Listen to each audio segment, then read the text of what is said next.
የጠቅላይ ሚኒስትሩ የምስራቅ አፍሪካ ጉዳዮች አማካሪ ሚኒስትር ጌታቸው ረዳና የመስኖና ቆላማ አካባቢ ሚኒስትር አብርሃም በላይ በአዲስ አበባ ከሚኖሩ የትግራይ ተወላጆች ጋር በትግራይ ክልል ወቅታዊ ሁኔታ ዙሪያ ውይይት አድርገዋል። በኢትዮጵያ በወርሃ ጥቅምት 2013 ዓ.ም የቀድሞ ህወሓት ጥቂት አመራሮች የግል ጥቅማቸውን ለማጋበስና ስልጣናቸውን ለማስጠበቅ በለኮሱት እሳት የደሃ ልጆች መስዋዕትነት ከፈሉ። የትግራይ እናቶች አነቡ።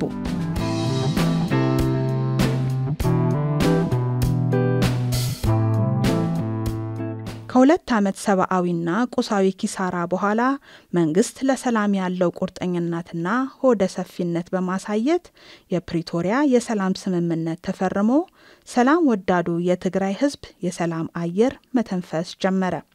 ይሁን እንጂ የትግራይን ወጣቶች ወደማይፈልግ ጦርነት በመማገድ የሀብት ዘረፋና ወንጀል ላይ ተሰማርቶ የቆየው ቡድን ከተጠያቂነት ለመሸሽ ስምምነቱን በበጎ ሊያየው አልወደደም።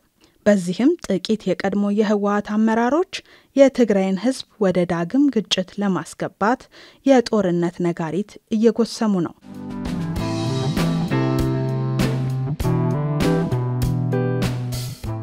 በፕሪቶሪያው የሰላም ስምምነትና በህገ መንግስቱ መሰረት በአስከፊ ሁኔታ ውስጥ በጊዜያዊ መጠለያ ካምፖች ውስጥ ያሉ ተፈናቃዮች ወደ ቀያቸው እንዳይመለሱ ጫና ማሳደር ጀመሩ።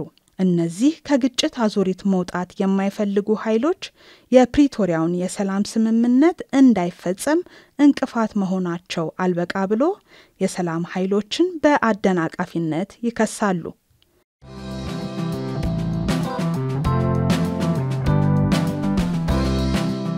እዚ ካብ ጌጋኡ ዘይማህር ጥራሕ ዘይኾነስ ስልጣን ማእከል ክሳብ ዝገበረ ይህ አመራር ከስተቱ የማይመር ብቻ ሳይሆን ስልጣንን ማዕከል አድርጎ ማንኛውንም ቁማር ከመጫወት ወደ ኋላ የማይል ኃይል ነው። ሁሉንም አይነት ግጭት ከመፍጠር ወደ ኋላ የማይል ኃይል ነው። ይህ ያሳስበናል። የራስን ሰው መውቀስ ብዙ ጊዜ የተለመደ አይደለም። ነገር ግን የውስጥ ጉዳያችን ነው በማለት ይዘነው የምንቆይበት ምንም ምክንያት የለም። ከአቅማችን በላይ የሆኑ ወገኖች ግጭት ሊቀሰቅሱ የሚችሉበት ሁኔታ እየተፈጠረ ነው። ስለዚህ ግጭቱ ተፈጥሮ ዳልተፈለገ አደጋ ከገባን በኋላ ከምንጸጸት አንዳንዶቻችን የግል ክብራችን ጭምር ትተን ይህንን ኃይል በግልጽ ልንቃወመውና ልንታገለው ይገባል። ይህ ካልሆነ ህዝባችን ወደ ከፍተኛ ጥፋት የማይገባበት ምክንያት የለም።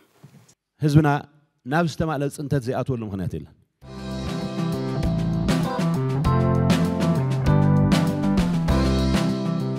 እዞም ሰባት እዚኦም 10 ዘይሞልኡ ሰባት ወይትሽሕ ዝበዝሕ በእነዚህ 10 በማይሞሉ ሰዎች እኮ ነው በመቶ ሺህ የሚቆጠሩ ወጣቶች መስዋዕት የሆኑት። በበፊቱ ትግል 100 ሺህ መስዋዕት አድርገን 100 ሺህ አካል ጉዳተኛ አለን። እነዚህ ሰዎች 50 ዓመት በትግል ያሉ ከራሳቸው ጥቅም ይልቅ ለትግራይ ህዝብ ጥቅም የሚያስቡ ከሆነ እነሱ የያዙትን ስልጣን ተቀብሎ በመምራት የሚችል ወጣት አለን። ጊዜውን የሚዋጅ ወቅቱን የሚፈልገውን ዕውቀት የያዘ ወጣት አለን። ጦርነት ምን ይጠቅማል? እድሜያችንን ሙሉ በችግርና በጦርነት መታወቅ የለብንም። ይህ ያመራሩ እንጂ የትግራይ ህዝብ ጥፋት አይደለም። በዚህ ነው ምን ጸገም እዩ ናይ መራራሓ ጸገም ናይ ተወላዳይ ጸገም አይቆልም።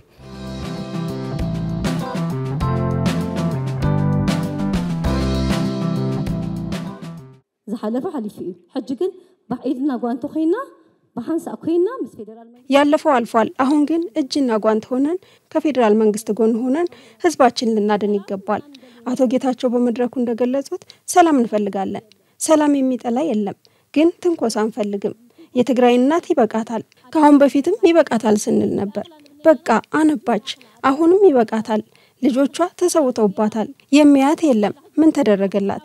ካሁን በኋላ ጦርነት አያስፈልግም። ሰላም ነው የምንፈልገው። ያخለና ሕጂ ንሕና ምንም ጦርነት አይንደልና ሰላም ኢና እንደሊ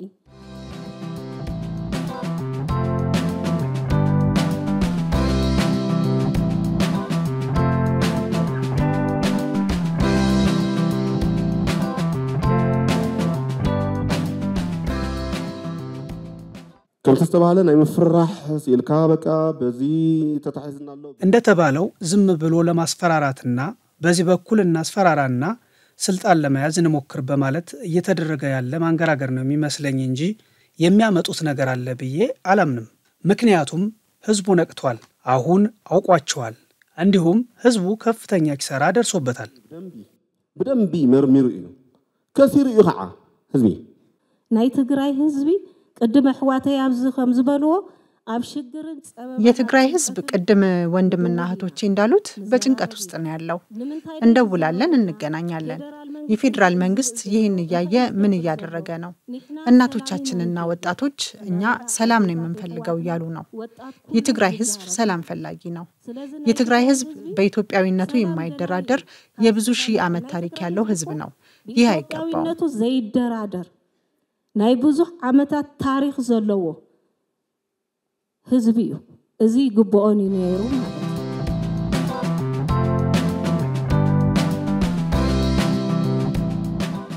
ስልጣንን ለማራዘም የራስን ሁኔታ ላለማስነካት ነው እንጂ እውነት ለትግራይ እናት እውነት ለትግራይ ወጣቶች የሚያስብ ባለስልጣን የለም ትግራይ ውስጥ ማለት ነው። ቢሆን ኖሮማ የፈጀውን ጊዜ ፈጅቶ ሰላም ነውና መፍትሄ የሚያመጣው በሰላም እንፍታ ብሎ ትግስት ይደረግ ነበር። ማናቸውም አቶ ጌታቸው ቅድምም ብያለው በረሃ ሆነው ዋና ተቃዋሚ የነበርኩት እኔ ነኝ። ጦርነት ለትግራይ አያስፈልጋትም። ትግራይ መከራ በልታለች። ትግራይ ብዙ ፈተና አይታለች። ስልጣን ላይ በነበሩ ጊዜ ልጆቿ ትግራይ አልታየችም። ያ ነገር አሁንም መደገም የለበትም። ቢያንስ ደግመን ወደ ጦርነት መግባት የለብንም።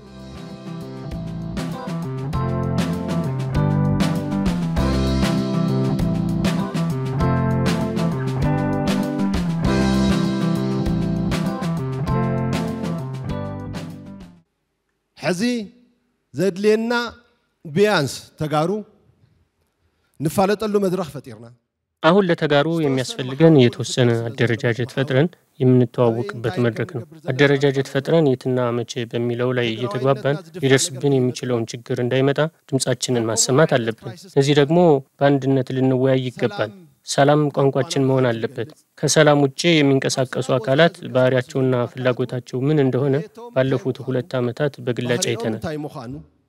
ሕልሞም ታይ መኻኑ ንዝሓለፉ 2 ዓመታት በግልጽ ሪናየና የትግራይን ህዝብ ጥቅምና ፍላጎት ከማስጠበቅ ይልቅ የራሳቸውን ሀብትና ስልጣን የሚያስጨንቃቸው መሆናቸው የአደባባይ ሀቅ ሆኖ ወጥቷል። የትግራይ ህዝብ ከዚህ በፊት የከፈለው መስዋዕትነት ከበቂ በላይ በመሆኑ የትግራይ ህዝብ ተመሳሳይ ነገር እንዳይገጥመው እኩይ ፍላጎታቸውን ተረድቶ በቃችሁ ሊላችሁ ይገባል። ከፌደራል መንግስት ጋር በመተባበር ለፕሪቶሪያው የሰላም ስምምነት ገቢራዊነት መስራት ይገባል።